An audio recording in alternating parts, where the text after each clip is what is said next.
इस नए विश्लेषण में स्वागत है। देखिए, डिजिटल मोनेटाइजेशन की दुनिया कितनी तेजी से बदल रही है।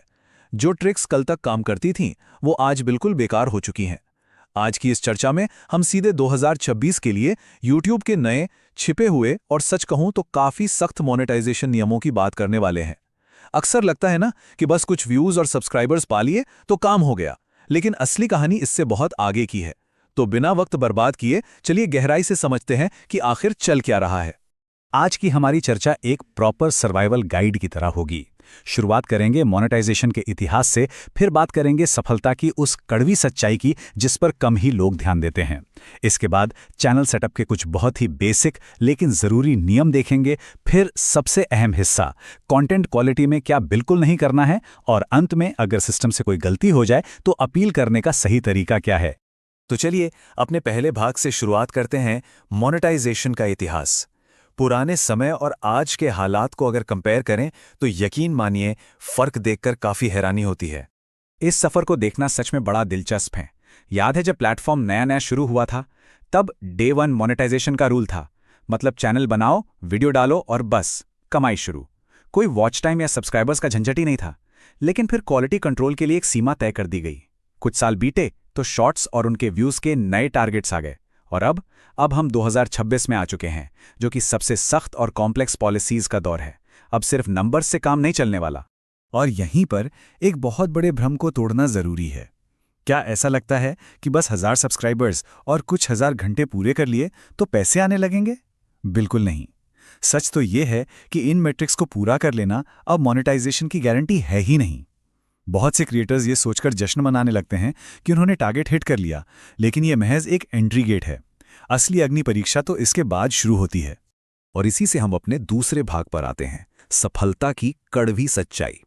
बाहर से पूरी क्रिएटर इकोनॉमी कितनी चमकदार लगती है ना? लेकिन अंदर के आंकड़े एकदम अलग ही कहानी सुनाते हैं।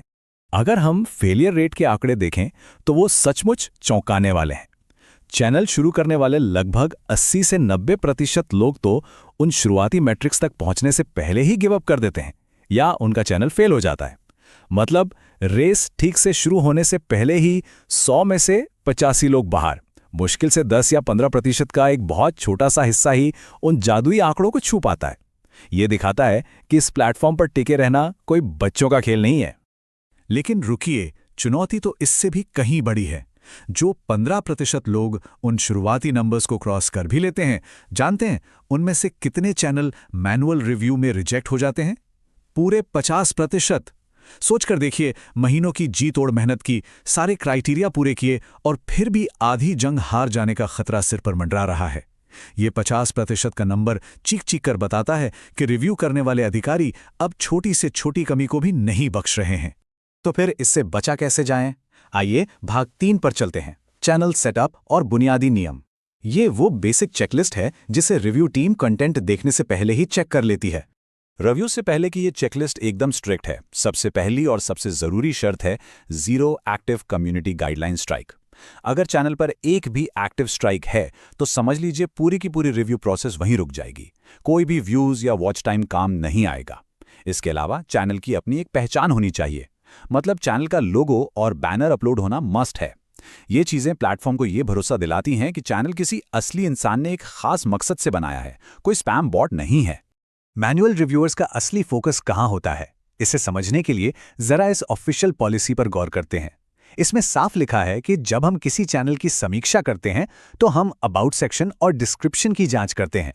इसका सीधा सा मतलब है कि रिव्यू प्रोसेस कोई मशीन या रोबोट नहीं कर रहा।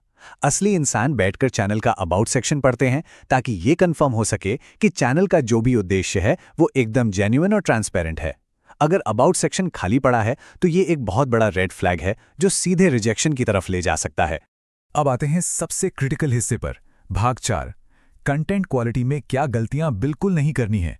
ये वो छुपे हुए जाल हैं जो उन 50% रिजेक्शंस की सबसे बड़ी वजह बनते हैं।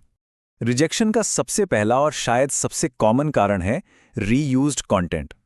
आसान भाषा में कहें तो किसी दूसरे क्रिएटर का वीडियो उठाया और बिना कोई खास बदलाव किए उसे अपने नए चैनल पर डाल दिया। यहां एक बात एकदम क्लियर होनी चाहिए कि इस सिचुएशन में आपके मैट्रिक्स की कोई वैल्यू नहीं रह जाती। मान लीजिए किसी बड़े पॉडकास्ट की क्लिप को बिना किसी अपनी क्रिएटिविटी या कमेंट्री के डाल दिया जाए और उस पर मिलियंस में व्यूज भी आ जाएं, तब भी रिजेक्शन 100% पक्का है। शॉर्टकट से कॉपी पेस्ट करने का जमाना पूरी तरह जा चुका है। दूसरा सबसे बड़ा ट्रैप है लो एफर्ट कंटेंट, यानी ऐसा कंटेंट जिसमें कोई ह्यूमन टच या मानवीय रचनात्मकता नाम की चीज ही ना हो। जैसे कि इंटरनेट से कुछ रैंडम फोटोज उठाएं और उन पर सीधे एआई से जनरेट की गई एक रोबोटिक सी आवाज लगा दी, या फिर ऐसा गेम प्ले डाल दिया जिसमें न तो किसी का चेहरा है और न ही आवाज। देखिए, चैनल पर चाहे 1 लाख सब्सक्राइबर्स ही क्यों ना हो, अगर उस ह्यूमन टच की कमी है तो रिव्यू टीम उसे कभी भी ग्रीन सिग्नल नहीं देगी। 2026 की पॉलिसीज ऐसे ऑटोमेटेड और कम मेहनत वाले कंटेंट को सिरे से खारिज कर देती हैं। इन दोनों के बीच का फर्क समझना बहुत इंटरेस्टिंग है। रीयूज्ड कंटेंट का सीधा सा मतलब है किसी एक पर्टिकुलर क्रिएटर का वीडियो चुरा लेना, लेकिन दूसरी तरफ है मास प्रोड्यूस्ड कंटेंट। इसका मतलब है जब दर्जनों या सैकड़ों चैनल एक ही वायरल क्लिप, मीम या ट्रेंड को बार बार अपलोड करने लगते हैं। जैसे कोई वायरल बच्चा, कोई ट्रेंडिंग गाना या कोई न्यूज़ क्लिप। जब हर कोई एक ही चीज डालने लगता है तो प्लेटफॉर्म उसे मास प्रोड्यूस्ड मानकर रिजेक्ट कर देता है। सीधा सा फंडा है, प्लेटफॉर्म को ओरिजिनलिटी चाहिए, भेड़चाल नहीं। रिव्यूअर्स ये देखना चाहते हैं कि भाई आपने अपनी तरफ से इसमें नया क्या जोड़ा है। लेकिन क्या हो अगर सारे नियम माने गए हों और फिर भी सिस्टम की किसी गलती से चैनल फ्लैग हो जाए? आइए भाग 5 में देखते हैं कि गलती होने पर अपील कैसे की जाती है। अगर सिस्टम कभी गलती से रीयूज्ड कंटेंट का टैग लगा भी दे तो घबराना बिल्कुल नहीं है। इसके लिए एक प्रॉपर प्रोसेस मौजूद है। सबसे पहले मोनेटाइजेशन पेज पर जाकर उस रीयूज्ड फ्लैग पर क्लिक करना होगा। दूसरा स्टेप है स्टार्ट अपील का ऑप्शन चुनना। इसके बाद आता है तीसरा और सबसे अहम कदम, कैमरे के सामने एक बढ़िया सा अपील वीडियो रिकॉर्ड करना। इस वीडियो में साफ साफ दिखाना होता है कि कंटेंट कैसे बनता है, किस सॉफ्टवेयर का इस्तेमाल होता है और उसमें ओरिजिनल मेहनत कितनी लगी है। और फाइनली चौथा स्टेप, इसे मैनुअल रिव्यू के लिए सबमिट कर देना।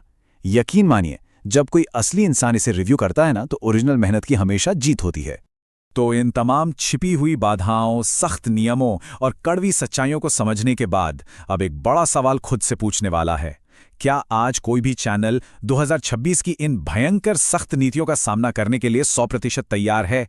सफलता अब से बड़े आंकड़ों का गेम नहीं रह गई है। असली गेम तो क्वालिटी, पेशेंस और रूल्स को सही तरीके से फॉलो करने में है। इसी सवाल के साथ हम आज की इस चर्चा को यहीं खत्म करते हैं। इस पर